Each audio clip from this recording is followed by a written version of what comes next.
We're rolling. All right. Hey, well, thanks for joining us, Brooke. Um, you tell us what your business is, training dogs. My name is Brooke Defore. I own the dog school in New Orleans. We do obedience training, daycare, boarding. We also run a prison program in Louisiana. Um, what's the prison program about? Is that like just giving inmates the opportunity to train dogs, or? Kinda. It's more so taking dogs from shelters that are kill shelters and matching them with the inmate that we've trained to be a dog trainer. And then the pairs together and they train and learn different things. And whenever we find somebody to adopt the dog, that's when they're pulled from the prison and then the inmate gets another dog. Oh, cool. And do y'all deal mostly with like civilian type clients, or do you deal with Yeah, typically. military and law enforcement? Okay. So every now and then we'll get like the private sector bomb dog folks, like, they run the Superdome or whatever. They'll Mm-hmm. randomly pull a dog from the program, but predominantly it's going to be, just somebody that saw the program and thought it was great and wanted a dog from it. Oh, okay, cool.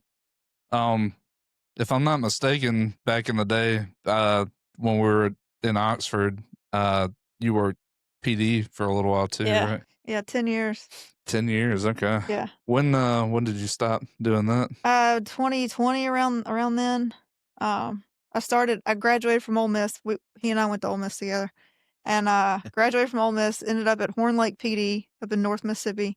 And then I went to DeSoto County Sheriff's Department. I was there about 8 years, did canine, DUI, all that stuff. Had a great time. Then I went Oh, to ATF, moved to New Orleans, and then I had a side hustle dog training business going the whole time, and it blew up. So I'd kind of entrepreneured then.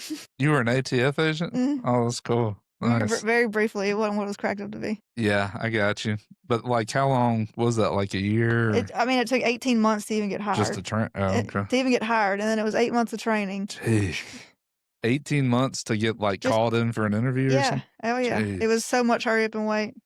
Yeah, that's crazy. I got a feeling, though, it's not going like that right now, though. Yeah, they probably need every warm body Yeah. they can get. Yeah. Speaking of which, yeah, it seems like it'd be a crazy time to be in law enforcement right now. Oh, yeah. I follow this channel called it's a cop channel. I'm trying to think of what it's called. Is it live? Police Activity. And I think they're not even able to get monetized because what it is they just show, just about any shooting that happens pops up on their channel, and it's like every day. Oh, yeah. Especially with the holiday season coming around. Yeah, It always gets worse. I knew that there was a lot of violence, but when you start following a channel like that, you're like, geez, this is every day. Right. As a matter of fact, there was a video not too long ago of a SWAT guy, of a major SWAT team, and they were trying to breach this house because somebody was barricaded in there, and guy got shot in the face. And I mean, the SWAT guy got shot in the face. So yeah, it seems like, I know the world's always been a violent place, but it seems like it's, I don't know, Oh, it's getting a worse. little No bit question. more hostile than it was. No question. I wonder if it's just the fact that you can get on the internet and look at it all now. Is it Yeah. really increasing, or is it just more visible? Yeah, it could just be visibility. Yeah, because I mean, I guess the news is only ever going to cover so much, Yeah. and they're not going to hit on everything. Yeah. Kevin, tell me about some of those things that we talked about with Riverside the other day. What are some of the things that you like that Riverside does as a software?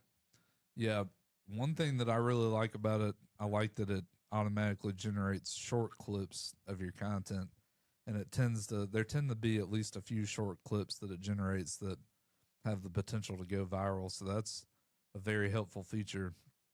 If you didn't have that, and let's say our producer Jack had to do that on his own, it would take a good bit of his time to go through the footage and try to figure out, okay, what's likely to go viral. And so I feel like just that feature alone saves a lot of time.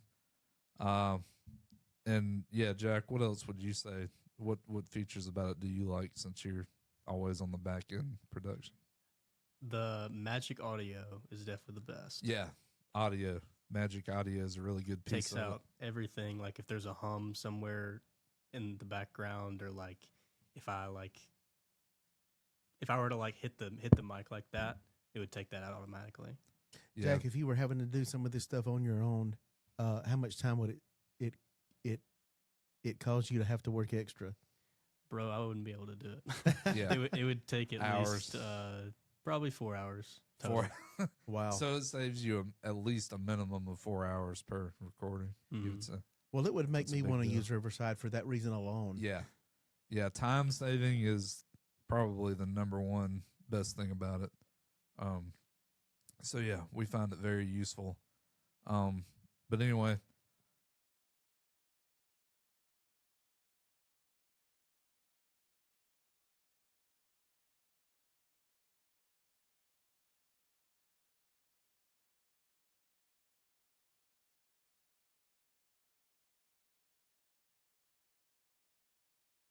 Today's podcast is brought to you by Riverside. We use Riverside to help us edit our recordings. So if you're an aspiring content creator, I highly recommend you check them out. There will almost always be a link either in the description of the episode or in the comments. All you need to do is follow that link. It'll take you to Riverside's website. Just follow the steps from the website and sign up. It's free initially. There are paid plans, but you can decide what's best for you after that. But as I said, we do use Riverside. It saves us hours every week in back-end production, so I highly recommend it.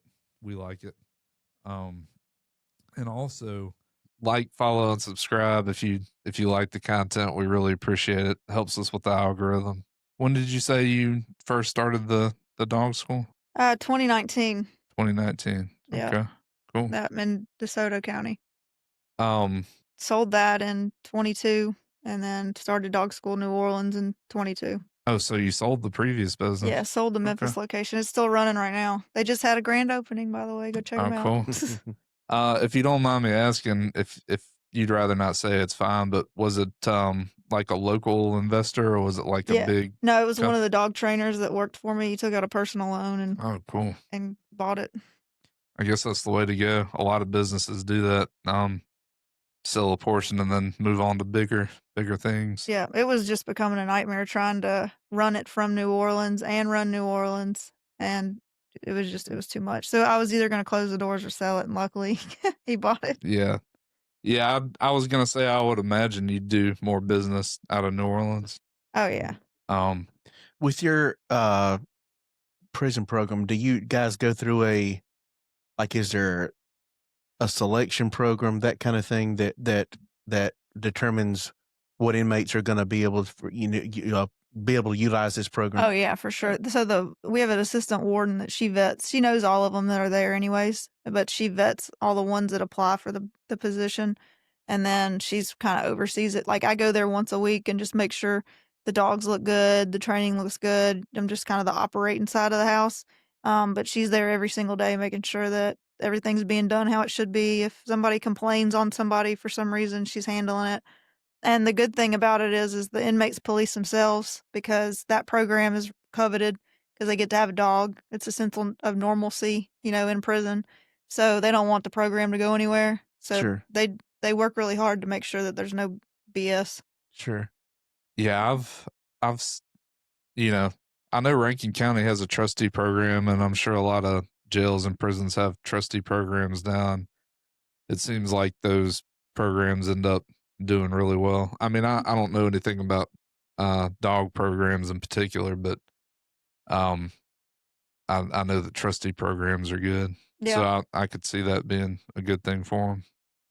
I guess, especially anybody that comes from a really bad environment, giving them a little more responsibility sometimes helps them break out old habits. Well, and it gives them a skill. A lot of these folks don't have any good skill. Yeah. So like I had a lady last Thursday when we went. She was like, "Hey, I'm out in 18 months. Are you hiring?" And I'm like, "Holler at me when you get out. We'll see." Because now she can be a dog trainer. Yeah. That's another reason why I wanted to invite Brooke too was we're sort of a business podcast, investing podcast, and this is you have one of those businesses that I feel like is pretty uncommon or Mm. something you don't hear as much about.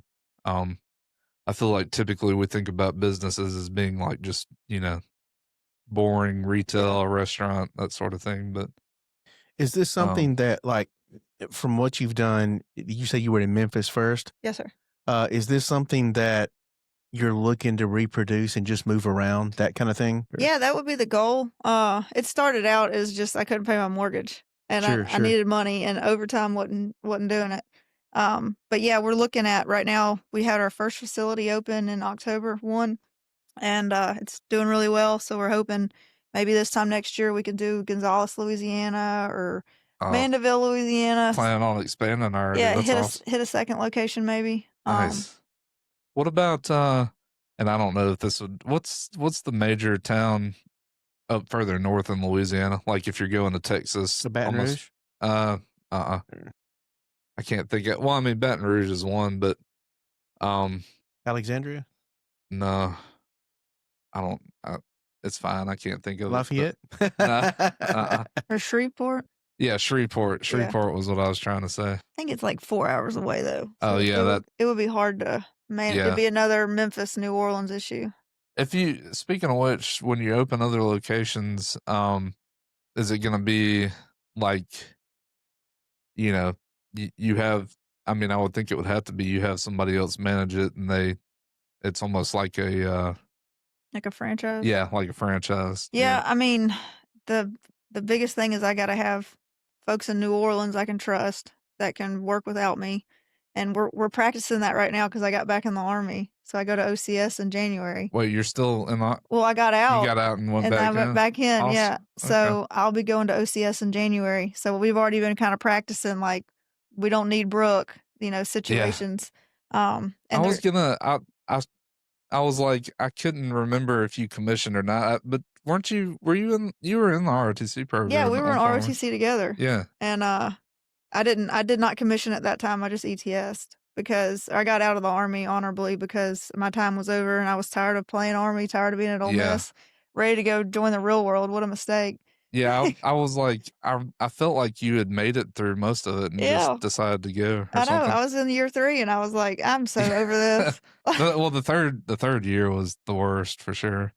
Yeah. Ended up, although LDAC fortunately was only like a month, and people always act like LDAC's nothing, but man, I thought it was miserable. But I mean, it was worth it. And OCS, the good thing, that's supposed to be pretty fast, right? Yes. Shouldn't take too long. It's pretty wild. They're going to do 2 weeks at Fort Rucker and then every weekend for, 1 weekend a month for drill. You got to go to Camp Beauregard in Louisiana. And then it's another 2 weeks at Fort Rucker. And that finishes you out for the state OCS. Huh. Okay. So I'm like, well, they only got 14 days. How bad can they make it? Yeah. Well, let's move back a little bit. Like when you talk to us about coming out of high school, what was your, was this always your plan, or what did you have planned? I mean, I guess I had as much planned as any 17-year-old. No, I don't know.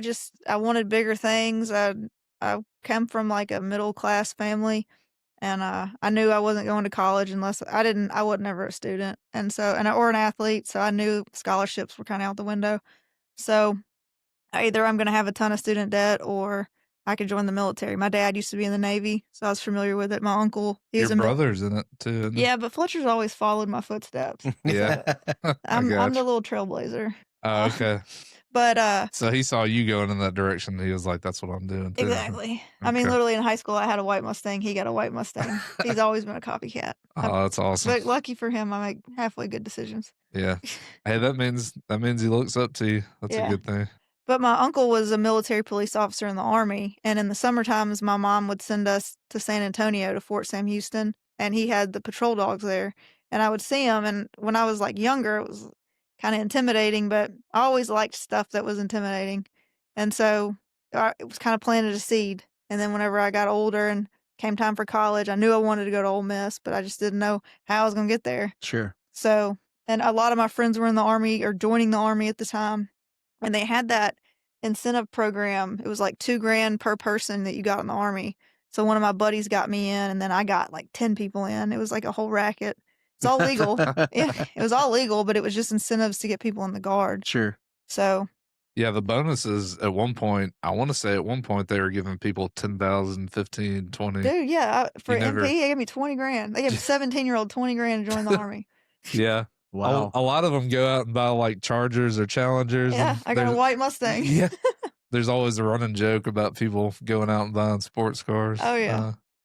But But yeah, I drove the car for 10 years. I drove it all through Ole Miss, so whatever. I Yeah. got my money out of it. yeah. I mean, That's good. I'm sure I probably would have done the same thing had it not been for my dad encouraged me to go in, and he was in the Army for 20 years. He tried to get me to go Air Force, but Yeah. yeah, we go back generations in our family too. But Yeah. Well, what was the inspiration for?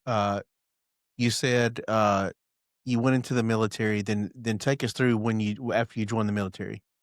So I joined the military in 2008. I was 17 and went to Fort Leonard Wood. I was OSET. It's where it's all trained together. So you go to basic training and then AIT, which is advanced individual training. So boot camp and then MP school. So I came out of that at like 18 years old. Now I've got my GI Bill money. I can go to Ole Miss. And I get to Ole Miss and I'm like, well, what now? So I was military police. So I was like, well, I guess I should do criminal justice. So I did criminal justice at Ole Miss. And then I was like, well, I'm in the Army going to drill every weekend. I should probably do ROTC because I'd love to be an officer. That'd be cool. And, I just started like putting positive things on the path and, some of it fell apart, but it's okay because there's still positive things to go do. And that's how we ended up here is just make sure you got more good stuff in the pile than bad stuff. Sure. yeah, Well, how did you get? What was the inspiration for starting your dog business? So that flash forward to I'm at DeSoto County Sheriff's Department. I'm the first female canine handler. I'm on my second dog, second partner. My first one had already been retired. Now I got my bomb dog. My first dog was a dope dog. Second one was explosive detecting canine. So I've got TB. That's his name. He's still working today, I believe. But anyways, and I had just bought this house. And like when you're going through the buying process, they tell you a number. And then by the time you get to the end of it, the numbers changed a little bit. Right. Well, in the cop world, that can't really happen because that's a fixed salary, So I'm like, but I'm already decorated it in my mind, like this is my house. So we got to figure out how to do it. So I knew how to train police dogs because I'd been a canine handler at that point for almost 3 years. And my first dog was a finished dog is what they call it. So I didn't know anything. The dog knew everything. So the dog my boss taught me, but the dog did as well. My second dog didn't even know how to sit when I got him. All he knew how to do was bite. So I got to go through the whole process with how to train a patrol dog, which I got a ton of knowledge out of that, obviously. So I was like, well, shoot, if I can train this awesome, Belgian Malinois, surely I can train Daisy the Doodle. Sure. So just to make sure I was checking myself, I went and worked at a dog training place for like 6 months on my off days just to make sure that what I had in my head actually was going to work on paper. And because I'm getting this house. So I started training the dogs for the civilian side. And then I just kind of took their ideas and then I took the canine ideas. I put them together and kind of just made my own thing out of it. Sure. yeah. I was lucky. I got my house. I feel like I've been in here 10 plus years now, and so like rates were low, Yeah, but your then interest rate's like 2%. yeah. Well, I didn't get that low, but I got like 3.5. But at one point they were going up to like 7 and 8%. Oh, So yeah.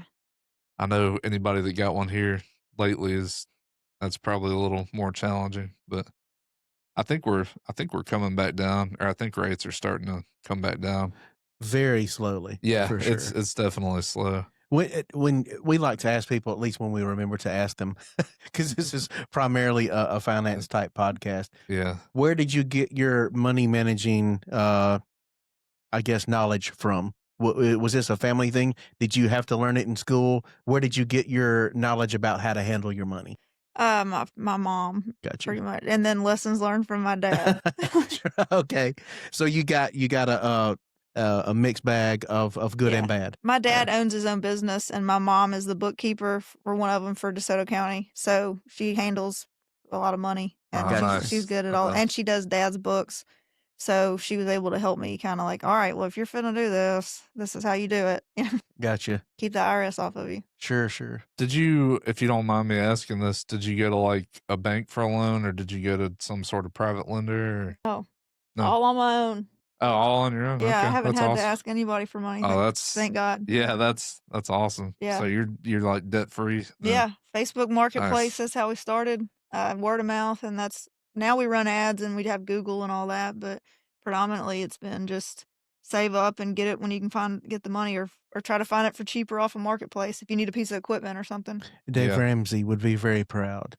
Yeah, he's always talking about not taking on. Of course, I mean, that's the best way to do it. I mean, Kevin and I talk about this. If you're able to do something without having to pay someone extra money to do that, that's always the best. But that it takes, and I know you know this because you've lived your life that way. It takes a lot of discipline to do that, and to be patient and not worry about, not being okay with not getting things right now until you can afford it. If you always found that easy to do, or was that hard for you?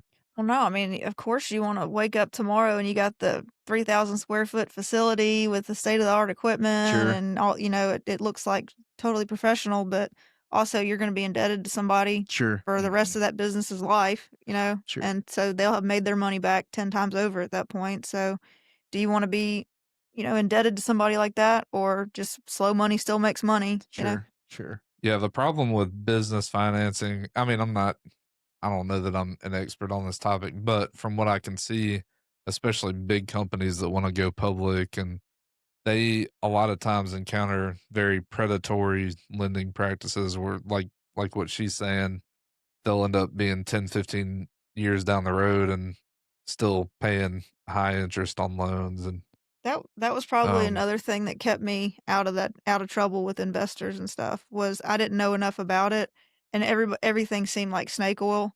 So, or like a lot of it is. And so that's so you were very leery about. Yeah, I'm naturally super skeptical of anything just that comes from being a cop, Sure. So anytime anybody started talking to me real good and it seemed like too good of a story or whatever, now immediately was turned off by it. Sure. Well, it's a very good skill to have. A lot of people don't have it. And I'll tell you this, and I know probably Kevin knows more about this than I do. There are very few people who get out on their own that don't have some type of loan. Would I be correct with that, Kevin? I mean, yeah, I feel like most, especially if it's a business that requires a large facility or real estate, they almost always have to borrow money. And that's another cool thing about her business is, if you're doing something like training animals, I guess you can feasibly, at least in the early stages, do that anywhere, right? Yeah. I mean, we finally got busted, but yeah. Yeah, I got you. Do you? Are y'all doing it like in a yard? At the house, yeah. Oh, okay. Yeah. Cool. Do you find that? Well, let me ask you this: are there any major differences that you've run across running your business in Memphis as opposed to where you are in New Orleans now? Was there anything business wise that tripped you up maybe in New Orleans that you didn't have to deal with in Memphis, or vice versa? It's way easier to just run a business in Mississippi than in Louisiana. It's just the taxes are higher in Louisiana. The things that they require, the permitting, all the stuff, just everything they want in Louisiana is more than Mississippi. So those kind of things you recommend looking into way ahead of time before. Yeah, Mississippi's a dream to own a business in and run a business then compared to Louisiana. Gotcha. Yeah, even though we're one country, since we've got 50 states and we're such a large landmass, every state is a little bit different. And I'm more of an expert on the public market. I'm not necessarily an expert on I don't know, tax policies and stuff like that. But from what I've heard, like you can take the state of Wyoming and you can do things there that I've heard you can't do in other states. Like you can have a series LLC that can be your holding company, and it's all about having a good accountant and or attorney to lower your tax liability. Even my CPA, he's in Mississippi. He's in Senatobia, and I kept him even when I left for Louisiana because he said he could do Louisiana taxes. But one year I used a Louisiana CPA just because they're already there. It was one of my dog owners, actually. but they wanted like 3 times what the Mississippi guy wanted. Sure. So shout out to Carlson Dixon. Yeah. That's good. And I don't know if you did like an LLC, but if you've, I'm pretty sure that the way LLCs work is you can designate it as like a C corp, an S corp, Mhm. and that sort of thing. And so you have to figure out which one of those entities sort of gives you the best tax advantages. Yeah. And I've been hearing lately it's S corp. That's where we are as an S corp. Yeah, Yeah. I think y'all went the right way then. From So what do I you feel understand. like after doing this, this is your second time, right? To do you pretty much have it down now? When you go to your next place, you pretty much know how you're going to run it and how you're going to start it and how you're going to lay things out.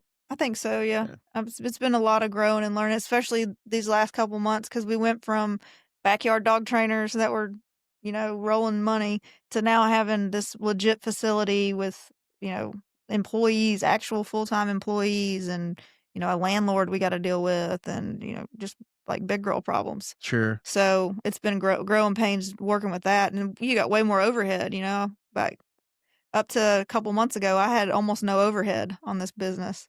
And now that's changed, so you got to account for it. Sure.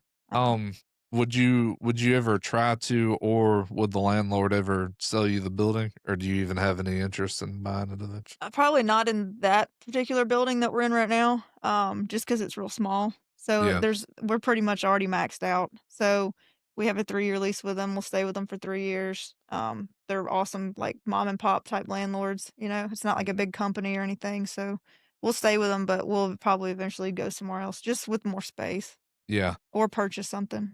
The other thing that her business made me think of too is I can't remember what they were called, but there's a few businesses out there now, at least in more populated towns, that are like dog daycare center type yeah. facilities, and it seems like that's a lucrative way to go too. But Yeah, we do daycare, we do boarding. oh, you do? Oh yeah, Nice. we do agility classes, obedience classes, puppy programs, private lessons. I mean, you name it, we do it.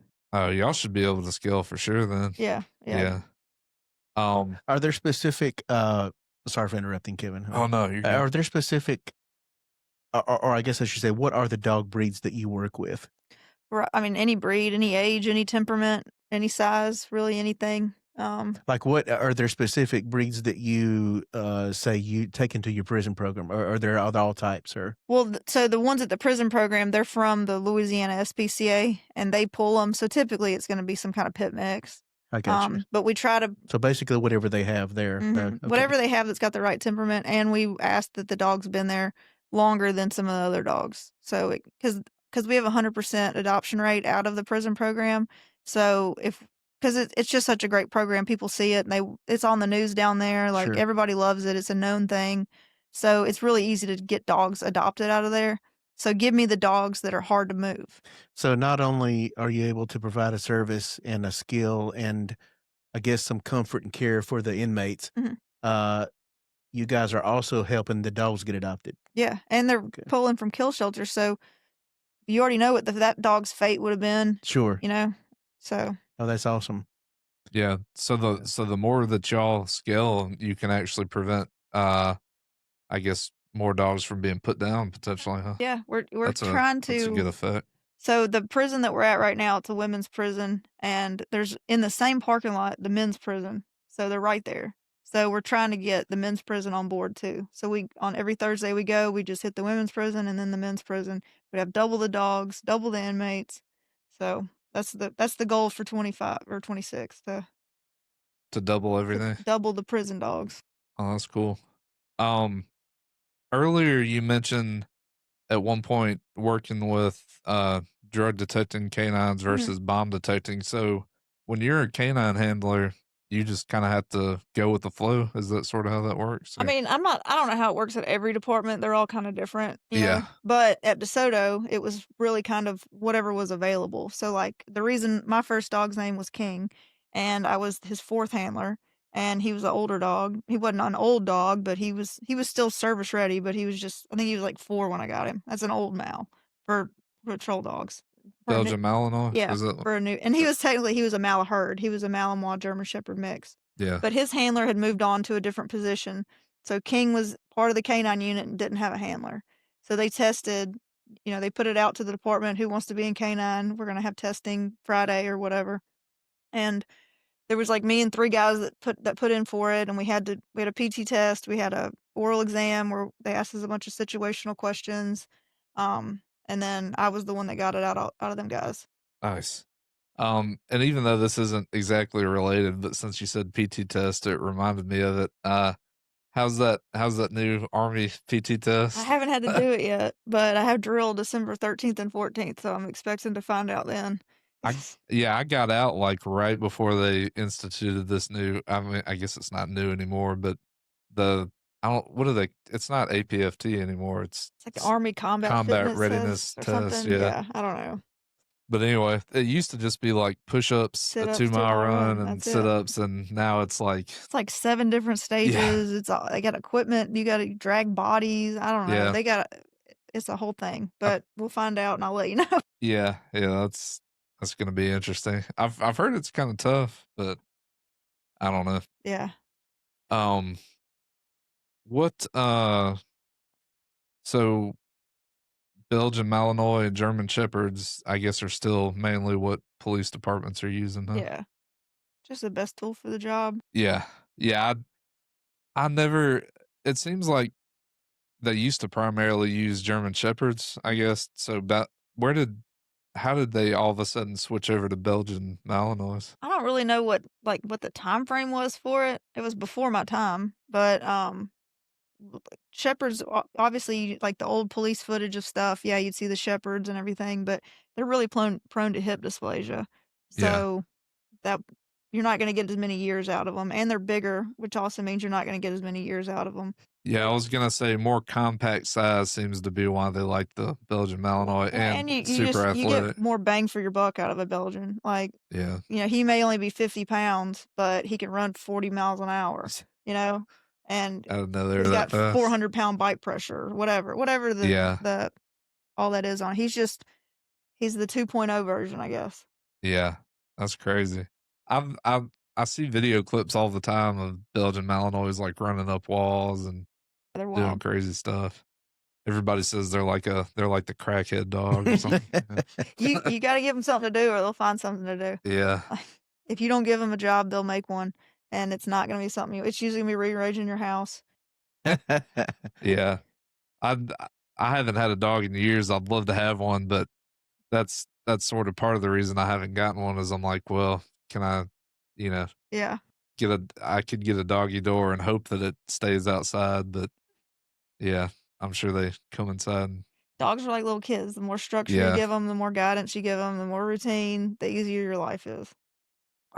Speaking of which, if somebody wanted to get, I guess what would you say would be the best dog for somebody that wanted to get something that they could train easily, like a first time dog owner? First time easy train is gonna be like a golden retriever. Yeah. Like,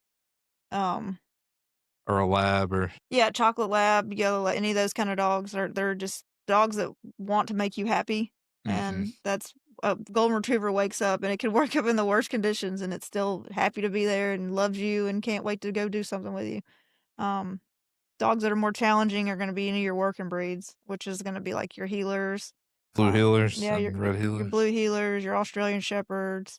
They need a job. They need something to do. And if you live in an apartment and you work 9 or 10 hours a day or something, and you have a pretty stagnant lifestyle, it's going to be a rough 8 or 9 years with that dog. Like, because it's just going to be chaos the whole time. Yeah, I've seen clips of them too. They help herd cattle. I think there are a lot of farmers use them for that, and I mean they're like headbutting big old cows. Oh, they're wild. Yeah, that's what I've been looking at here recently on trying to diversify a little bit. Is maybe doing stock dogs. Maybe I don't know. We're still in the planning phase of it. I bet you there would be I would think there'd be a lot of demand for that. Some of the smartest dogs I've ever seen. Of course, they were trained well, but some of the smartest dogs I've ever seen were border collies. I've seen, especially overseas where they herd goats a lot and that kind of thing. They really understand the whistles that the owners have and that kind of thing. And it was amazing. Their hearing, how well it was. they could be off where you could barely see them through the camera lens. Yeah. And this guy's just talking like we are, and they can hear him. They do Yeah. whatever he wants them to do, and very, uh, very task oriented. They always wanted to do. It seemed like they did. Always wanted to do exactly what their owner wanted, and Yeah. they were very, very good at what they did. Yeah. That's what I've been looking at as the border I collies got you. to try to maybe see about just because there's no supply of them, and it Sure, seems like there would be a demand just because we're in an agricultural area. sure. Yeah, I always thought those were popular dogs. I would certainly think ranchers and farmers and stuff would like to Yeah. have them. But um, what was I gonna ask you? Um, this is switching topics again off the topic of dogs, but since you said you're going back into or you're already back in the Yeah, guard. I joined like on the 8th, I Did think. you? Are you? But you're not commissioned yet. You've still No, got yeah. some more training to do. They call it like a '09 Sierra. It's an officer in training. Yeah. Are they gonna allow you to? They used to, at least in the guard, sort of let you pick your MOS, Yep, right? Do they MP. still do Yep, that? still Okay. military police. So Yep. that's still the path you're going Well, down? might as well. I mean, Yeah. No, I mean it seems like a why seems like a swap good it up way to now? Yeah. It's been a good thing so far. I remember back when we were at Ole Miss, it seemed like the popular three were like everybody wanted to go aviation, armor, Yeah. something like that. But I'd rather do something I know. And yeah, yeah, I feel like I got a little bit of clout, because I was enlisted as an MP. So if I'm walking in as a second lieutenant at some MP company, then I might get a little bit more legitimacy. yeah. Yeah, no, that seems like a good path to go. Because officers already kind of get that little chip on their shoulder type Oh thing. yeah, yeah. No, especially a new lieutenant, they're always gonna give you a little bit of a hard time. Yeah. But So I'm hoping to deflect a little bit of that back, staying in my MOS. yeah. Well, and I'd be like, hey, I've got this much time in already. They'll give you less of a hard time if they know you're. Yeah. I guess you call those Mustang soldiers prior enlisted. So, um, yeah. Well, that's cool. Do you have a location picked out for? I know you might not be looking to move right now, but or do you have a place picked out that you want to go next? So it really seems. I mean, anything can have in my life. Anything can happen. Like I'm go from Memphis to New Orleans on a whim, kind of. But anyways, so right now it looks like Gonzales, Louisiana, or Mandeville, Louisiana. Gotcha. And the reason for Gonzales is there's not a ton of dog trainers there, and it's a pretty like bustling little area. They've got a Tanger and they've got a Bass Pro Shops. I always say they got an Olive Garden. And then Mandeville, because it's super up and coming right now. Like it's a year from now, I may have missed the mark over there, but it's just one of those places. So you got some growth there. Exactly. It's just blowing up right now. And there's a couple of canine companies over there, and they're established, but I think that it's only like 15 minutes from New Orleans. You got to go across a bridge. But I think we'd be all right. It wouldn't seem like that, and it may be just because I haven't looked into it, but it wouldn't seem like there would be a huge amount of people looking to do that. Is that the case? Is that what you find as far as like the training goes? So facility wise, yeah, there's not a ton of them. But there's plenty of like backyard dog trainers. Sure. Just somebody that likes dogs or is good with dogs, and they train dogs out of their house. The couple of places you've been, has it been hard for you to find help? Oh, yes. Okay. Yeah, Okay. that's probably one of the biggest things that stalled me out from getting. Obviously, I was scared to get a facility because I'd seen some people in Memphis get facilities, and it was at their peril. They just got too big too quick. Couldn't handle the overhead. Yeah. So that was always what I was scared of with the facility, because it's easy to make a lot of money when you don't have any overhead. Sure. Yeah. And then next thing you know, you have a $4,000 rent payment or Exactly. Yeah. Yeah, that's a big change for Yeah. sure. But employees is the second one. I'm lucky right now. I got 2 girls that are solid, and they seem happy with what they got and where they're at and everything. So hopefully we'll be cool.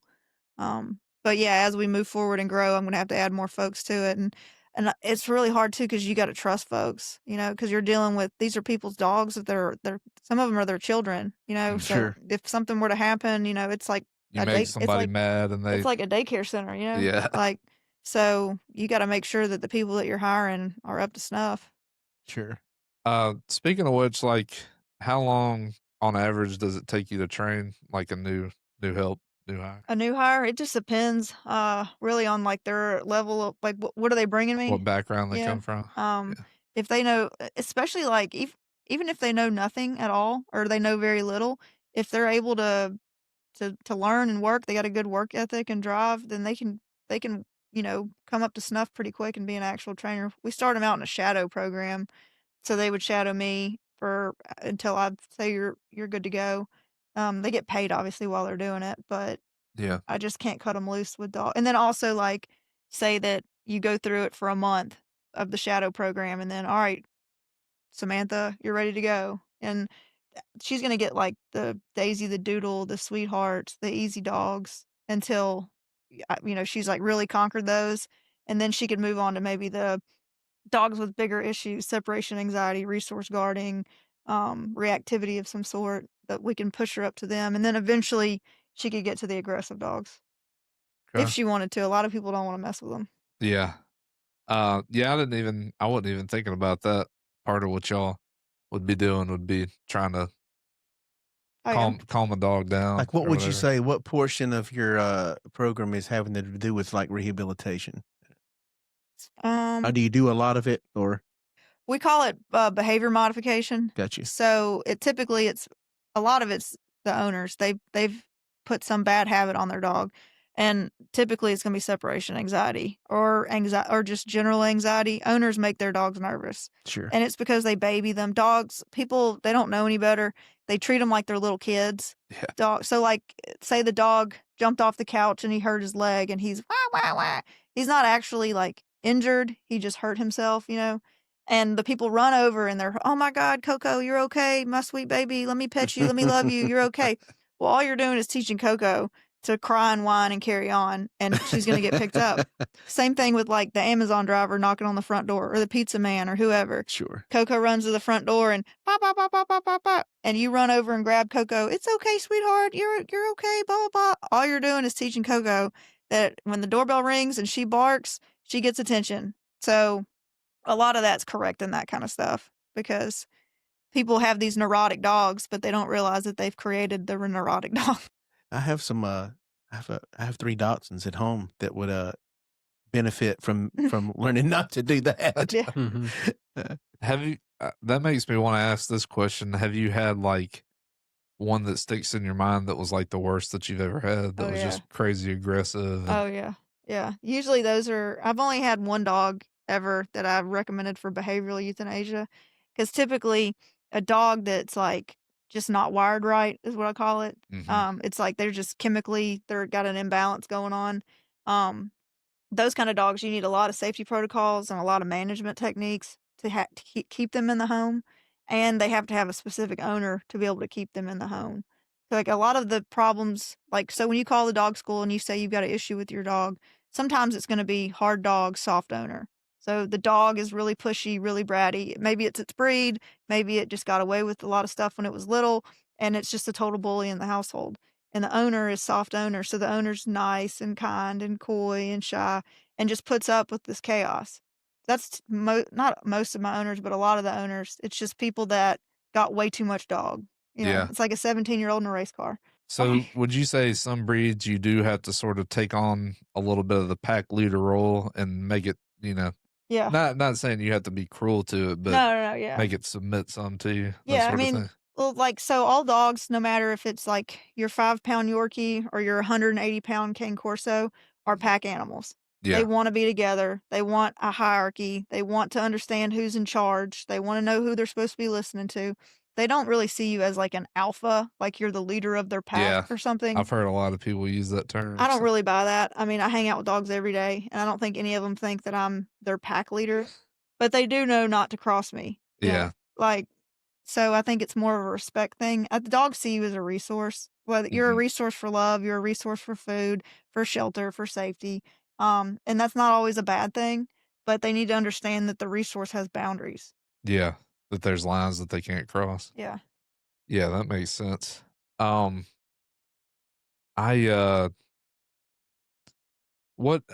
going back to what we were talking about a minute ago with seeing some bad cases. I guess and I'm not trying to make people think that any breeds are bad or anything here, but I guess what was the breed of maybe the worst one you've ever Pit seen? mix. Pit. Yeah. It was Okay. technically like a Staffordshire Terrier, but it was a rescue pit bull. Like, they were just kind of guessing on the breed. And she also came to me at 6 years old with aggression issues. I was the 4th dog trainer that she ended up biting. Oh dang. And it wasn't Jeez. just a quick little pop bite, it was like a maul. Like latch Oh on type yeah, of bite. she was Oof. she was trying to make it a memorable moment. Jeez. And it was, and the reason why I couldn't consider that one a behavioral euthanasia is because it was completely unprovoked.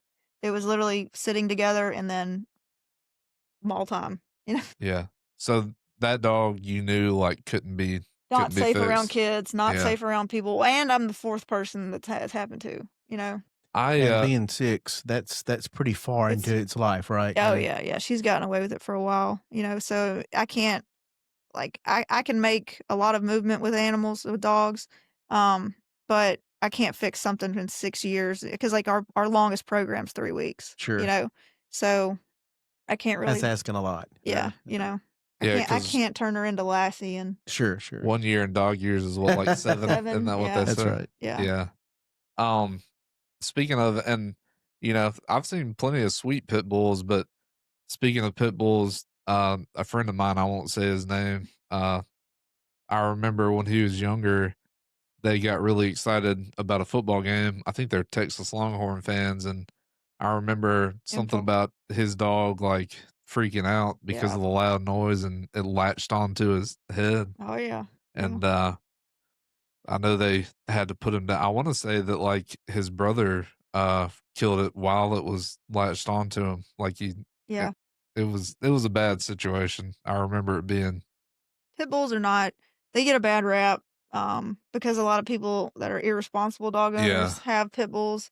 And then also they're just super overbred. But pit bulls inherently have impulse control problems and prey drive issues because they're bred to chase after bulls. Like, Yeah. you know, so they're bred to be these sturdy, strong, like, just impenetrable dogs. So, But would you say that there's not? Would you say that there's that there are dog? Well, there are dog breeds, of course, that get a bad reputation, but it's strictly because of their environment and the way they're raised. Would you say that, or do you say that there are certain breeds that you don't believe certain segments of the population should own?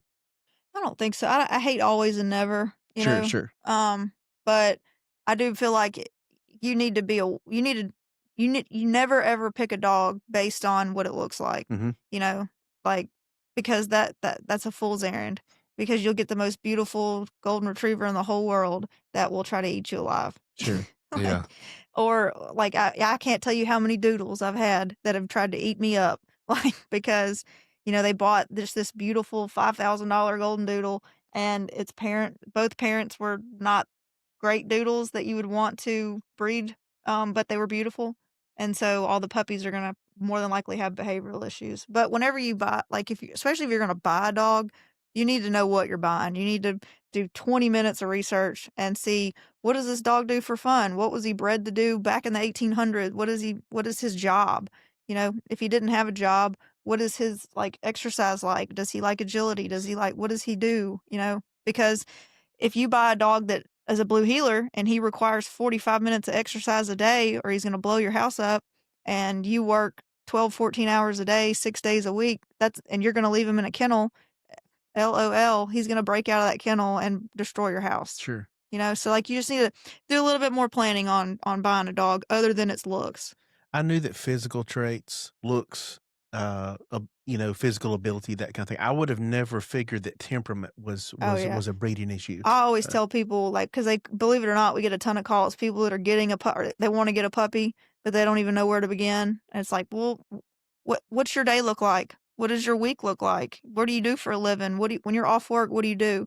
and they just start telling us about their lives. And it's like, okay, well, in my opinion, Australian Shepherd or a Blue Heeler, I like to hike on the weekends and I kayak and I go fishing and da da da. Well, you could probably handle a working dog because you go do stuff, but someone that plays video games and hangs out in their house or whatever, watches movies, probably needs something a little lazier like a Great Dane or something. Yeah, sure. But yeah, temperament's huge. I always tell people, when you finally figure out that dog that you want, that breed that you want, go meet mom and dad. And if the breeder won't let you meet mom and dad, that's the first red flag. So you need to meet mom and dad. So just to be clear, if you have a mom and a dad that are both aggressive, the puppies are going to be aggressive. They can be. Okay. Yeah. Okay. Yeah. I was not aware of that. Yeah. To be honest. Well, I mean, I knew genetics played roles in some things, but yeah, and that's temperament too. okay. Yeah, I know that, and I know too that people tend to care a lot about looks when it comes to, I guess, any animals, not just dogs. But Yeah. so you're saying temperament should be sort of Yeah. much more of a priority. When you go, Makes sense. when you found the breed of dog that you got to have, and you've found him in your area, and you want to go look at the puppies, as soon as the front door opens to the breeder's house or the breeder's facility or whatever the setup is, first thing you need to do is you're looking for mom and dad and ask to meet mom and dad before you even meet the litter. Meet mom and dad. And what are they doing? Are they like super sketched out because there's a stranger in the house? Or are they jumping up all over you? Are they barking and losing their mind? Or are they super cool and they're walking up, they're investigating, they don't really care, cool, they walk off? That's the dog, that's the puppy I want, is from that dog. Not the dog that's jumping and barking and carrying on and acting crazy. Because 9 times out of 10, his puppies are all going to be like that. Jeez. Yeah, that's kind of crazy.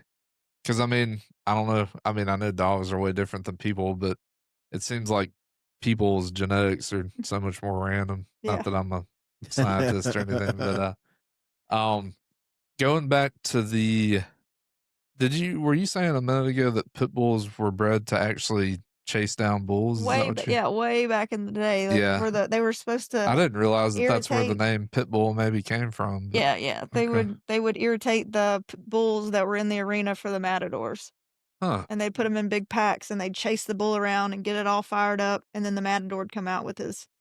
So do those go back to like Spain or Mexico or both? I or- believe it's Spanish. But I'd have Spanish, to pull out my European. chat GPT for that.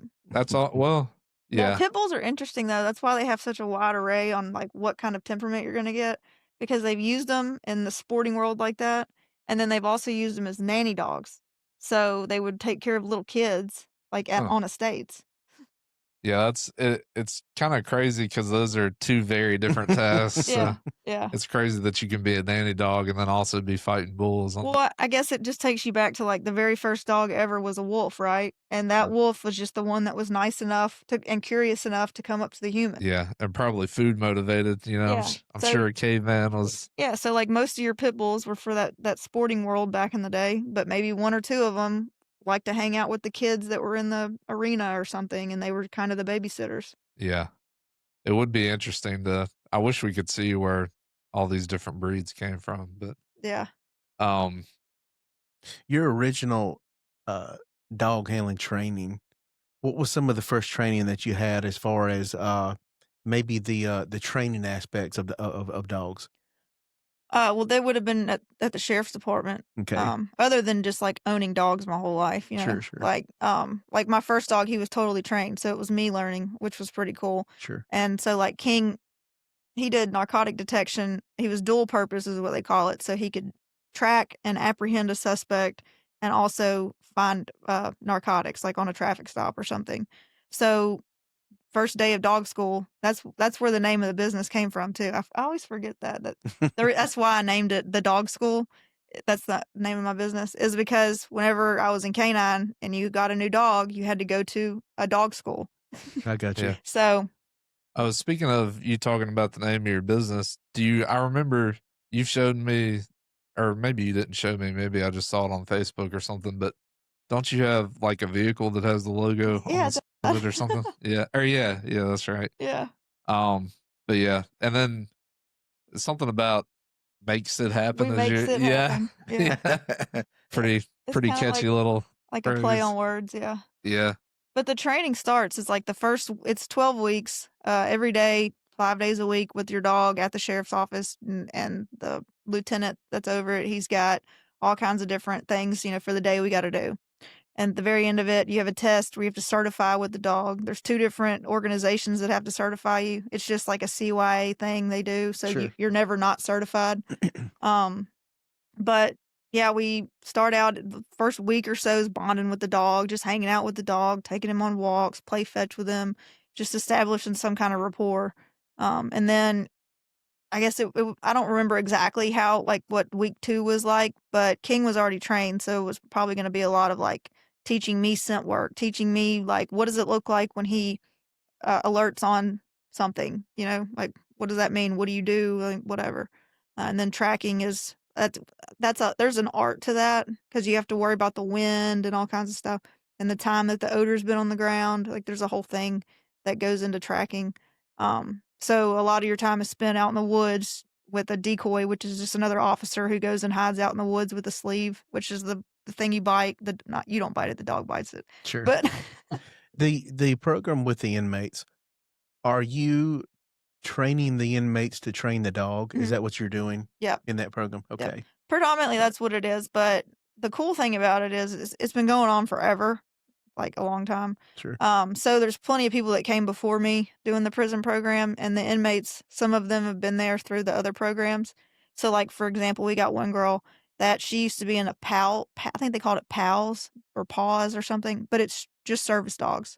So she was trained by a service dog trainer how to do service dogs. So obviously we're going to exploit that, use that to our advantage. Sure. If we got 5 dogs in, if we've got one that's just like doing super well with its training and its obedience, it's really excelling in the program, we'll give that dog to her and let her see, hey, maybe we can make it a mobility service dog or PTSD anxiety, something like that. And just see if we can find somebody, because at that point it's going to be a low-cost service dog. Sure. So you never know who might need that. Like maybe a veteran or somebody, Right. A normal type training program, just say it's not catered to something like that, just a normal what are you training the dog to do? Just like basic obedience and then just basic house manners. And typically the dogs, so it's set up to be a 6-week program, and we've got it chopped up every week as a different command, a different goal they need to hit. And we check their work every week and see if the dog's there. But the ladies, they don't have a lot to do in there. So a lot of times they work ahead. Sure. So like I'll come in on the first day and we'll get all the dogs out of the van. The inmates will get the dogs, and then I'll come back next Thursday and the dog should only know how to come here and sit down, but the dog knows how to come, sit down, place, heel. Sure. So, and we just spend the rest of the time just polishing up the commands, and then they'll do like no jumping or don't eat stuff off of a counter. Just whatever behavioral issues the dogs are having. Sure.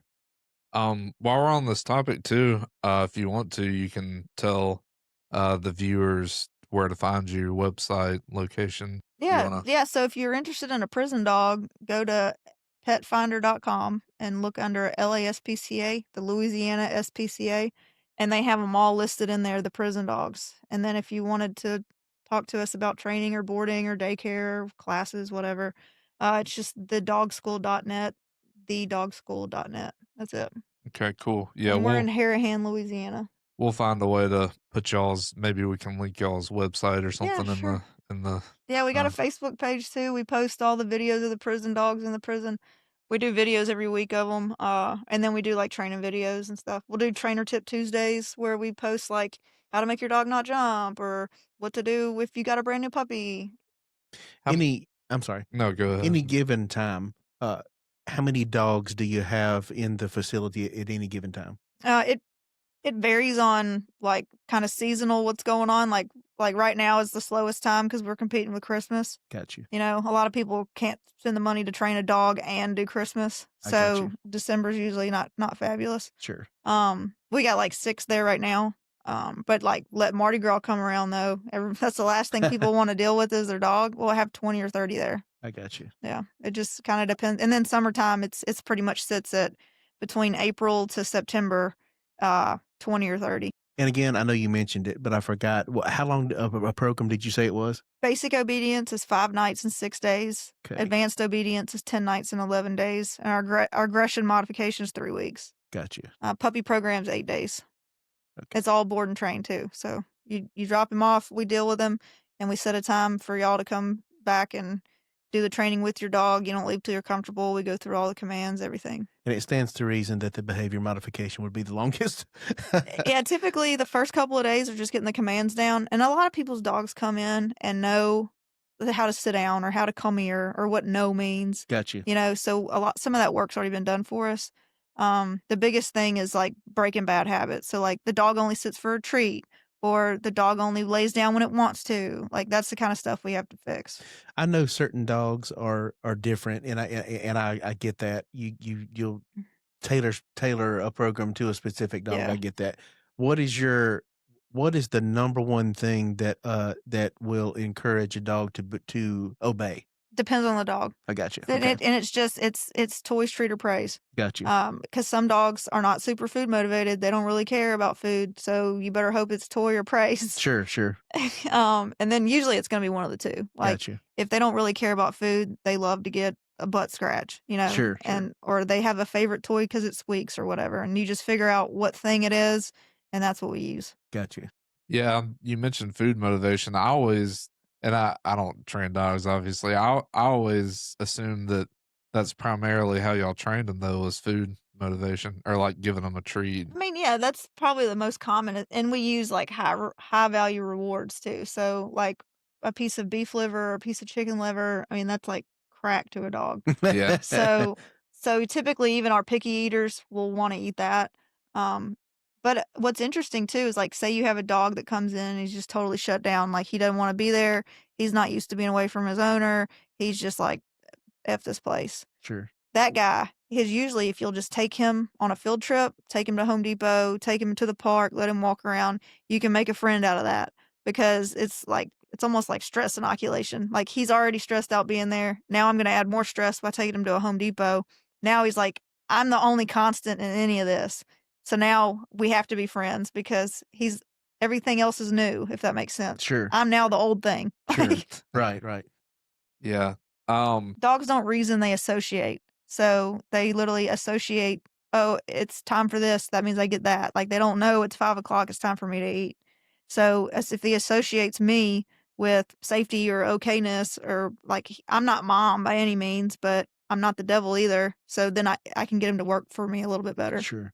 Yeah. So this it stands to reason that every time I come home and my dogs are out back and I let them in the door, because I do that in the morning time right before I feed them, they all run to their bowl thinking that they're going to get food. Yep. Every time I let them in the back door. Yep. So, It's all association. I got you. Yep. Got you. I forget what exactly the source was, but I saw some random, and maybe it was just on social media claim, but it was either a claim or an article that said that, and I don't know where the research came from. It said something like scientists discover that dogs really do love you, and it said something.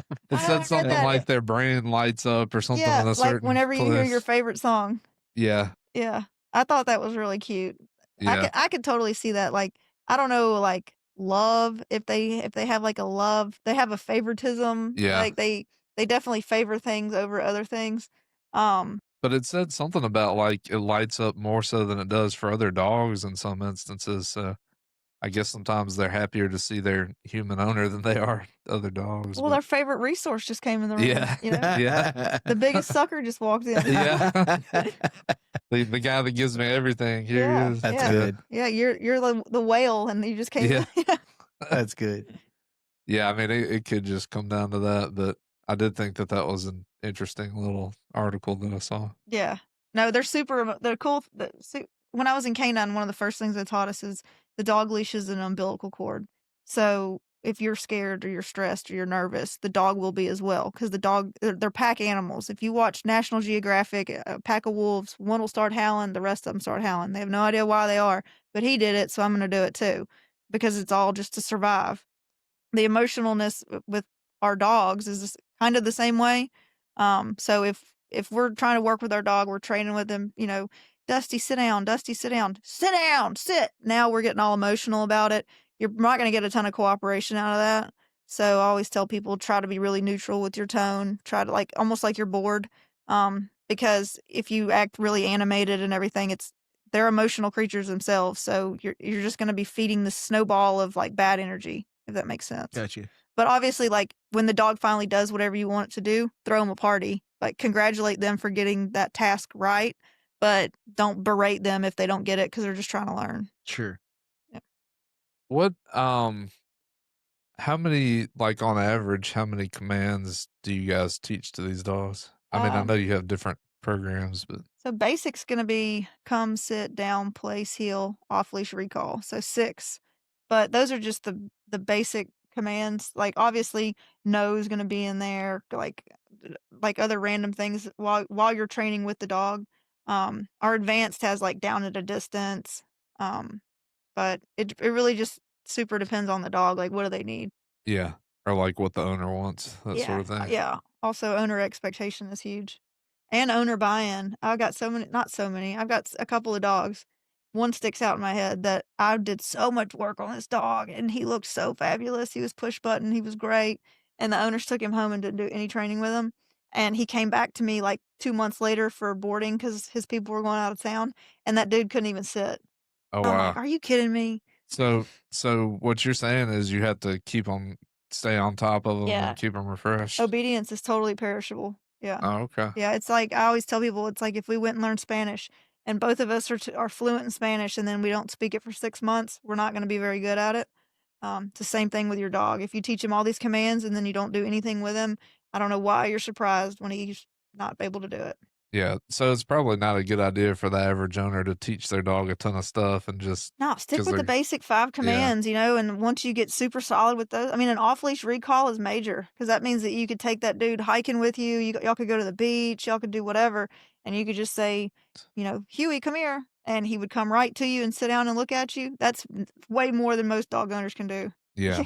Yeah, I was gonna say I would see that being one of the more useful ones. Well, I know you mentioned potentially expanding a little bit in Louisiana. And I guess this is jumping back into business topics, but would you ever see yourself going out of state or like trying to go public eventually and getting that big? I know that's like, Yeah, that would it's be way probably down the It's probably road. on down the road because it's back to that skepticism. Yeah, I'm just so I hear you. scared of like, all Having to trust too many Yeah. different people. Well, like we went, me and one of my old trainers went to Austin like 2 years ago, and we went and saw another dog trainer because we do continuing education at the dog school. So we're in Austin seeing this dog trainer, and we're like having lunch somewhere, and there's just doodles and golden retrievers and everywhere, like walking around, people, owners. It's just a super dog friendly city. And I'm looking at my dog trainer, and I'm like, this might be number 2. Yeah.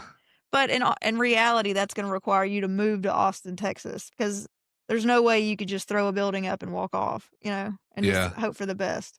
Well, I know Austin has, or at least from what I understand, has been growing a lot over the past decade or whatever. I guess people fleeing from California and New York. How maybe. long were you in Memphis with that business before you moved? Right at 2 years, I think. Yeah. So it was still pretty new. Well, that still seems like a short amount of time for you to be established like that. I mean, that's pretty good, at least in my estimation. Yeah. It is. Whenever you, But that's just working 7 days a week and not turning any dogs down and making sure everybody's happy, making sure I've got a ton of reviews from Sure. clients. I mean, like I was doing all kinds of incentives in the beginning just to get a base set up for my reviews. So like, hey, Miss Jenny, will you leave me a review and I'll give you a free night of boarding or whatever, or a free dog leash or whatever, just to incentivize getting these reviews because from what I understood at the time, that's how you legitimize your business on Google is Sure. by having reviews. Now it's that EAT philosophy that they have. I can't remember the acronym. You'll have to Google it, but it's pretty much expert. You're an expert in something. So like you write blogs, and you have press releases of things. That's what sets you apart from like just a backyard dog trainer. Sure. Which there's nothing wrong with backyard dog trainers, but that's how I started out. But Sure. we're trying to grow past that. Was there a specific person or an event or anything that got you started with working with the inmates? So when I first got down to Louisiana, I was scrambling because I was super unhappy with ATF, and it just wasn't what I thought it was going to be. It's a great organization, blah blah blah, but it just wasn't what I thought. So I'm like, and the dogs were doing well in Memphis. I was like, I know the dogs can do well in New Orleans, so I just started hitting the pavement trying to figure out how to make Dog School New Orleans work. So I was like literally on Facebook Marketplace. I'm at the vet offices. I'm everywhere putting out flyers, talking to whoever will talk to me, trying to get dogs. So I literally offered like free training or super reduced training to rescues. Mhm. And there was this one rescue, Jefferson SPCA. It's in Jefferson Parish, which is half of New Orleans. And they had a contact with a guy doing a prison program. And so I hooked up with him, and we started going to the prison in Rayburn, Louisiana. Mhm. I think it's technically, I don't know, whatever, it doesn't matter. Rayburn, Louisiana. And that's kind of where I learned what are they doing, why are they doing it, how are they doing it. But they weren't able to pay me or anything. Sure. And I'm like, crap, this is a really cool program, but like my mortgage company could care less how much charity work I do every month. Sure. So Yeah, the bank just wants their money. yeah, they could care less how charitable you are. So I was able to find the Louisiana SPCA, and they wanted a prison program, and they were able to pay me to do it. So that's what started out with the prison program. I took kind of the same way I started out dog training. I took the knowledge I already had. I went and got some new knowledge. I married the two ideas, and I created my own thing.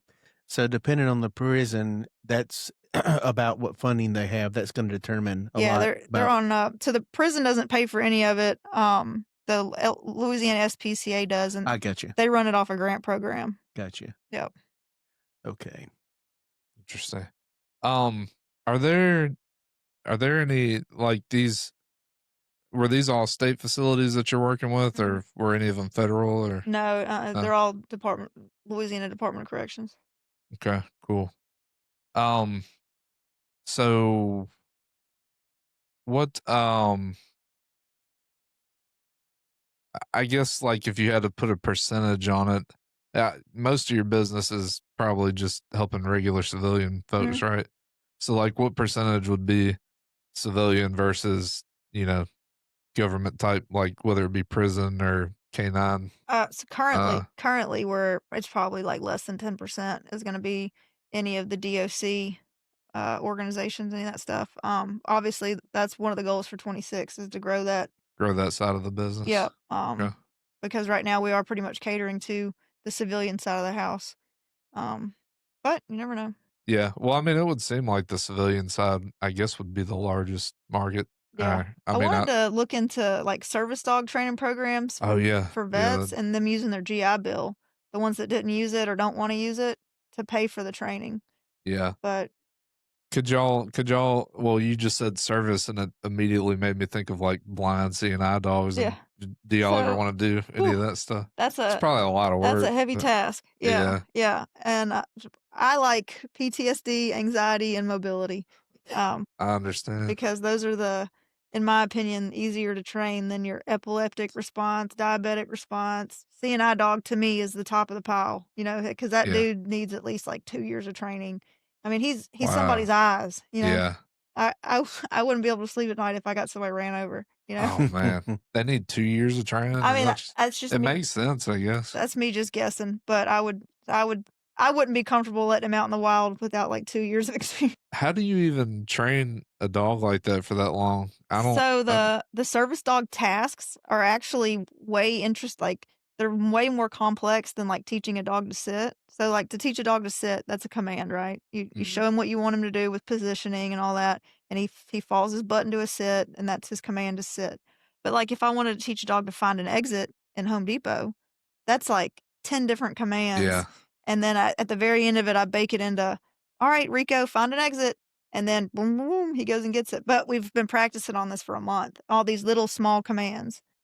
And you mentioned earlier these skills being perishable. So like, how do you keep a dog that's well trained up to speed? Well, the good thing about it being a service dog is it's going everywhere with its owner. Yeah. So it's always doing things. Repping every day. It should be anyways. Every day it should be, blocking the owner in an elevator if the person's like claustrophobic or something, or if the person's got anxiety and something at Home Depot, which is easy, could happen, triggers them, if something loud falls or whatever, then they could just say the dog's name and say, find the exit. And then the dog just, oh, I know what that means. Scoot, scoot, scoot. You know?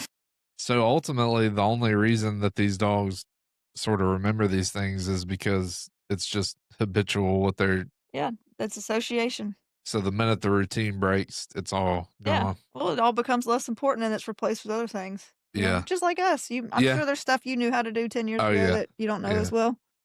Out of curiosity, if you just purely hypothetical, if you weren't running this type business, what would you be doing? I'd probably still be at the sheriff's department. That was the best job I ever had. I got you. Yeah. I So had you to. enjoyed being a cop? Oh, yeah. Yeah. Yeah. It seems like I it'd was be. made for it. Yeah. I mean, it seems like for the most part it'd be a cool gig. It's just a great department. Like, it really is. Like, I've worked at 2 different police departments, but I've been around a ton of them. And Yeah. especially down in Louisiana, I've been around a bunch of police departments. And the DeSoto County Sheriff's Department is the most professional. They help their people the most. They back their people. They give them the best equipment. Whatever training I wanted to go to, they didn't bat an eye. They let me go. You know, it was just, you couldn't ask for a better department. I got paid well. They're the highest in the state. Oh, okay. Cool. So, yeah, I was gonna say I've always kind of wondered, and I'm sure there are, especially in very left leaning states, but if there are departments that sort of hang their people out to dry and just kind DeSoto's not like that, or they weren't when I was there. of. Yeah, well, I figured they wouldn't be, but I'm sure there are departments out there that. Oh, absolutely. Yeah. You go up north somewhere, and something bad happens. I mean, I remember when I was a cop, there was Memphis PD had a shooting, and it was totally justified on MPD's side, except for they didn't turn their body cameras on. And so they ended up getting written up, all kinds of problems because they didn't turn their body camera on. And it's like, hang on a second. Like, when you hear the whole story, it's like they didn't have time to turn their body cameras on because they had to get their gun out. Yeah. So, I mean, just stupid bureaucratic things like that. Like, you're talking about life and death. Like, I don't know. You shouldn't be able to Monday morning quarterback stuff like that. Yeah. Yeah, the body camera thing, I assume, typically helps officers more than it. Oh, absolutely. I know that wasn't the original intention. The original intention, were, they were thinking a bunch of officers were going to get caught up, but. Well, yeah, that was what was kind of funny about the whole body camera, because I was a cop for that, where I started out, that wasn't even a topic, like it wasn't a thing. And then as I continued in my career, you saw them trickle in and stuff. And yeah, of course, there's that immediate apprehension of like, oh, they don't trust us or whatever. But then you see a couple of people get out of hot water pretty quick. And it's like, oh yeah, throw that thing on my chest, whatever. Like, because I know I'm not doing anything wrong. So yeah, I mean, if you're doing what you're supposed to be doing, I would think those ended up helping cops a whole lot more than they hurt. Oh, another question I wanted to ask you on the topic of being a cop. Were you ever a part of like some crazy huge drug bust while you were dealing with police canines? No, but I did do some stuff with child exploitation. That was pretty wild. Oh, okay. Yeah. So we're talking about like predator type folks? Yeah. So whenever I was with the sheriff's department, my ex-husband was with South Haven Police Department, and he was a detective. And for whatever reason, he was like a dog with a bone with this child exploitation stuff. So he literally posted a Craigslist ad, and it was pretending to be me, and it was pictures of me from high school. And he was like, I could pull it up I still have this the dude ad. was pretending to be you? Mm-hmm. Yeah. No, how did he? We were married at the time. We were working together on this thing. Gotcha. It was a partnership. It was totally, I knew about it. Because he wanted to go after child exploitation, and they needed bait. And so yeah, I got I'm your girl, whatever. So when I got hired by ATF, that was one of their first questions was, why are you on Craigslist? Yeah. But anyways, it was pretty crazy. I got 200 dates in 12 hours. Yep. 200? Off of Craigslist. Yeah. Wait, so how old were you at this time? I mean, I was a cop, so I was. So you were. They were just using former pictures and stuff. They were using pictures from high school. Yeah. Oh, okay. Yeah, because I was like, what in the world? Like, I had to dig into my MySpace. Well, how old were you in the pictures? In the photos, I'm at like high school prom, so I'm like 15, 16. Oh, okay. Yeah, that makes sense. And then whenever you start talking to the predators, you're like, oh, I'm 14, but I'll be 15 in December or whatever. And then a lot of times, the person was probably just really lonely or kind of socially awkward or something, and that's why they're Yeah. talking to somebody like that on the internet. But there was a couple of occasions where you're talking to these people and they are predators. Like you could Oh tell, yeah. like if Like habitual, been doing this oh for a yeah, minute type yeah, of like thing. they were scary, and it was like, man, I'm so glad that he went on a date with me Yeah, instead instead of of an the real actual thing. 14-year-old, because that wouldn't have ended well. And people don't realize how popular that is up there in that area, because you got Arkansas, Tennessee, and Mississippi right there, and Yeah. child exploitation is huge up there. Well, I don't know like the number of potential exploiters out there, but I remember coming across an article at some point or something saying that at any one time in the United States, there's double digit thousands of serial killers. Yeah. So it's, yeah. I I never saw a serial killer, but I definitely had an entire pod at the DeSoto County Jail down over there. That was all people that were supposed to be meeting me for a date somewhere. Wow. Jeez. Yeah, Yeah. you said 212 hours. Yeah. Now we didn't that's arrest nutty. 200, But but just 200 hits. we had hits. Yeah. Yeah. Yeah. That's man, that's crazy. We Yeah. go back to your to the inmate training. Is there a specific time that sticks out in your mind that is a favorite of yours as far as seeing a life changed in We actually had a girl released last year, and she adopted the dog that she was currently training. And then I just found this out. We did a news release like last month, and they were looking up who had adopted all these dogs, and that inmate who was already released had adopted a second dog from the program. Oh, gotcha. So she's got 2 of our dogs, That's and awesome. she's out, in the world somewhere. That's good. Yep. That's good. Since we started talking about predators and so on, I'm sure you've been hearing where like the Epstein things Oh, come yeah. back up, huh? Oh yeah. How's they're releasing it? Yeah, I was gonna say I thought they were releasing it, but I see where reporters keep hammering Trump about it, and he's like, he doesn't want to talk about it, which I guess he's probably just tired of hearing about it. But I'm wondering when or if we'll end up, things being released and hearing about I was it. kind of interested. Remember when they were gonna let Ghislaine Maxwell? They were gonna interview her, and Pam Bondi went to whatever institution she was at and interviewed her, and then you never heard another word about it. Yeah, Right. I assume that they're locked up somewhere. I don't know what the status is on Ghislaine Maxwell or any of them, but Yeah, she was wanting to get either released or sent to another facility or something. I'm not really sure or what. time reduced or Well, obviously, because inmates never do this. I mean, they would be stupid to, but the mere fact that she talked to them tells you that she got something. I mean, I don't know what it was, but she got something. Yeah. But yeah, once she was talked to, she basically said, there's no list. There's really nothing to tell. Yeah. Only problem is you've got I've seen women being like, no, they're Right. apparently there's a lot of bystanders that have been I feel like, and I could be wrong, of course, and I guess I don't know, we'll find out soon, but I'm pretty sure there's something behind it for it to have gone on this long. And there obviously is. There's you don't have the kind of things going on at the island and the different people coming there and this kind of thing without all of that was not for him. Yeah, I was gonna say for others. And what I'm curious about is how deep is it gonna be? Or sure. For them to have been as afraid as they've been over the years, it leads me to believe that there could be a whole lot of government officials. Oh, there is no doubt. Well, did you see the Crown already stripped Andrew of all of his titles and everything? Ooh, Yeah, they did that has something to do with this. Well, yeah, Prince Andrew. Yeah. Oh, I hadn't even. Man, I need to read more about this. I They guess. like out of nowhere, like I don't know exactly what the deal was with it, but yeah, they have went ahead and just stripped him of I saw it on Drudge Report like a week ago. So he was like going to the island and I stuff. think he was like, oh yeah, man. Yeah. There's pictures of him, but she was actually killed. Huh. That was the person that was with him. Oh, okay. I'm trying to think about which one Andrew even is. Is he like some older guy or something? Oh, he is now, but I mean, Yeah.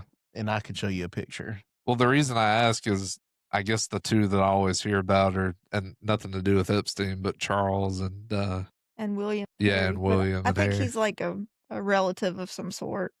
Yeah. But Well, he's Charles always is king now. I well, think. yeah, isn't yeah. it? I mean, Andrew, I think he's a relative of some sort. Yeah. And it seems like they've always kind of kept him in the background. Yeah. I was gonna say he's one that I don't know very well, but I'm always hearing about William and Harry um and Harry. Well, That's the famous picture right there. hang on, I can't see it. Let me put my This glasses on. is the girl that died, Oh, okay. and that's him together. Yeah, I think I Yeah. remember seeing that photo now that you showed it to me. Yeah, did they say like did they give any kind of estimate as to when they're gonna release this stuff? Or? No, they just voted today, I feel like. The House voted today on that, and of course, who knows where that goes? But it will probably go to the Senate. But of course, then Trump has to sign off on it Yeah, for that to be. But we'll see. I would He imagine may that- be under enough pressure that he does. But yeah, I was gonna say I would imagine that if he didn't sign it, that would create some chaos. yeah. But yeah, I guess we'll find out. But he doesn't have to worry about another election. So Yeah, but still, even in your private life, like oh yeah, sure. it seems like your private life would still be a nightmare if you don't get that behind you somehow. Yeah. Not get it behind you, but confront it. You know, Right. Well, anybody else got any questions or I think I'm good think right you're now. good? Yeah. I appreciate the invite. Yeah, Glad we you were here appreciate for you sure. coming. And like I was saying earlier, we'll put a link to the dog school website in the description or something like that of the episode.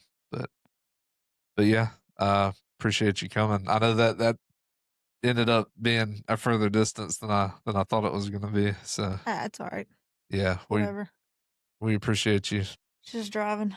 Yeah. Yeah, it was a 3-hour ride over here. Oh, speaking of which, as far as like charging your car up, did you go over by the outlet, the Pearl outlet? I was at the Pilot in Pearl because Okay. they had the fastest one. It was like it could get you back to 80% in like 20 minutes. Okay, I wouldn't. They have different levels to the charge. And that's one thing I will tell people. If you get an electric car, it's great for city stuff. So like within 50 or 60 miles, fabulous. Yeah. Anything longer than like an hour and a half, 2 hours, you need a gas burner. I would think though over the next 5 or 10 years that they'll start being more common at different gas stations. But Yeah, but it's just like it's a pain right it's now. a pain, and like the car tries to make it as easy as it can. So like I typed in your address and it said, all right, you're gonna make it there and you're gonna have 2% juice left or what charge left, whatever. And so it was like, but hey, there's a Pilot like 5 minutes from him. So why don't you just stop at the Pilot? It takes 20 minutes and then you'll be 80% so you can hit the road again. So it plans it for you, but it's never 20 minutes. It's never 5 miles away, So just kind of keep that in mind. If you got to be somewhere in a hurry and you're trying to road trip it with an EV, LOL, like it's not happening. So bottom line is the EVs lie to you. So just Yeah. be aware of that. Yeah, this thing hadn't charged in 20 minutes since I had it. It's 35, 40 minutes, but still, that's double the time. How long typically does it take you to go from like a low charge to a full charge? Well, so like a full tank on my car, it's a Cadillac, and it's like 309 miles is full 100%, which they don't want you to charge it to 100% unless you're going on a trip. Yeah. Typically, they want you at 80%. Something to do with the battery. People way smarter than me. They don't want 100 unless you're going on a road trip. So at 80, you're sitting at like 250 miles or something. And that'll usually get me about a week of just day-to-day driving. If I drive, 60 miles a day or something, just like grocery getting, just cruising, I'm charging it once a week. It usually costs about $10 to charge it. And I have it at my house. Yeah, that's what I was about to ask you. Yeah, so I just put it on slow charge. And like, so when I'm done for the day and I'm like going to be at home the rest of the day, I just plug it up on the slow charge and it takes like 11 hours, but I'm not in a hurry to do anything or go anywhere. Supposedly, which this is important because I'm in New Orleans, it will reverse and like be a generator for your house. Oh, that's cool. But I haven't figured out how to do that yet. Nor do I. So like if the power goes out, yeah, hurricane or something, I guess that would work out too if you got solar panels. Then got that power going Yeah, to the generator. yeah. So you didn't want to get like a Cybertruck? No, I'm just No, it's so expensive. No. And they're kind of crazy looking, but Yeah. Well, and you know those wraps everybody's been putting the wraps on them? yeah, When they you do look kind of cool with the Yeah, but when you wraps. go to pull it off, evidently the stainless steel wasn't coated for that, so it So it like ends up peeling. totally ruins the Oh, whole finish of wow. the stainless steel. Oof. Yeah, and you know that's probably super expensive to fix. Yeah, I think I looked up one time because I was curious what they cost. I want to say they're 100 grand Six or figures, I something. think. Yeah. Yeah, I got mine because it was just a great deal. Like at the time, it was that tax credit was like 12 grand. yeah, I leased it for 3 years, and the note wasn't horrible on it, and so because like I didn't ever want to own an electric car because like once you get to like 50,000 miles, you start getting like battery problems where you got to replace batteries and stuff, and that's where it gets pricey. But there's zero maintenance on it. There's no oil changes. There's no transmission flushes. There's none of that. yeah. And it's like you don't even change brake pads because it does regenerative braking is what it's called. Huh. So like whenever you take your foot off the gas, it like charges the battery like with like some kind of like flywheel or something. Speaking of the battery, one thing that's always stopped me from going in that direction because I do think they're cool, and I got the opportunity one time to go and ride on a Tesla Model S, and it was a really cool car. I remember one thing that creeped me out was like there's no engine noise really, Yeah. so it's just like rubber, the Uh-huh. tires hitting the. It's very Jetson sounding. Yeah, and I remember people being like, well, "What if somebody runs out?" It's like, well, So I learned this from a friend though. They made Tesla put a noise on it, so when it's at like 5 miles an hour or under, it has this just noise that plays so that like people can hear it. Yeah. Like for some reason, I instantly thought of like an ice cream truck. Or something. That was my first thought. That's right. It's just like this whiny noise, like yeah, just for the purpose of there being a sound. yeah. But like I've really been impressed with the EV. Like it's super easy. You don't go to a gas station for anything. There's no maintenance. There really isn't. Yeah, well, the other thing that I was going to ask you next was the only thing that stopped me from getting one was I've heard that the battery life, like, or at least it used to be expensive to replace the battery. Has that gotten better? Well, that's why I leased it, so it's not my problem. Oh, okay. I would got never own one, and I would Yeah. never extend my lease. So like when the 3 years is up, Cadillac can have it back, and it's their problem. And you'll just get a new and lease. I'll just get another one. Yeah. Yeah, I've seen videos of people actually putting some tannerite in there and blowing their car up because it wasn't worth Yeah.